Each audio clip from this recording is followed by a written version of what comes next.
దేశం అభివృద్ధి పదంలో పరుగులెత్తాలంటే కాంగ్రెస్ పాలనతోనే సాధ్యమని రానున్న ఎన్నికల్లో కాంగ్రెస్ పార్టీ గెలిపించాలని తిరుపతి ఎంపీ అభ్యర్థి డాక్టర్ చింతామోహన్ వెల్లడించారు. తిరుపతి ప్రెస్ క్లబ్ లో బుధవారం మీడియా సమావేశంలో చింతామోహన్ మాట్లాడుతూ తాను బరిలో ఉన్న నియోజకవర్గాలకు సంబంధించి 7 ఎమ్మెల్యే స్థానాల కాంగ్రెస్ అభ్యర్థులను కలుపుకొని వారి గెలుపుతో పాటు తాను విజయం సాధిస్తానని ఆశాభావం వ్యక్తం చేశారు. బీజేపీకి 150 సీట్లు కూడా రావని విమర్శించారు.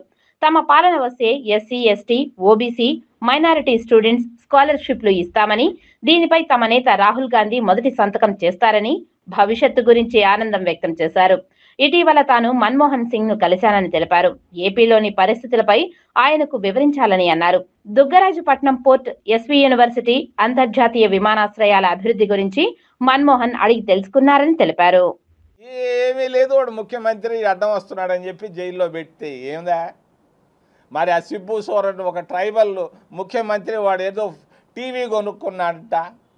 టీవీ ఎక్కడో ఆయనకు సంబంధించిన దాంట్లో టీవీ కొన్న దానికి కూడా మరి జైల్లో పెడతారా? మరి లల్లు ప్రసాద్ యాదవ్కు బెయిల్ పంపిస్తారు. ఏందయ్యా మీ బుద్ధులు?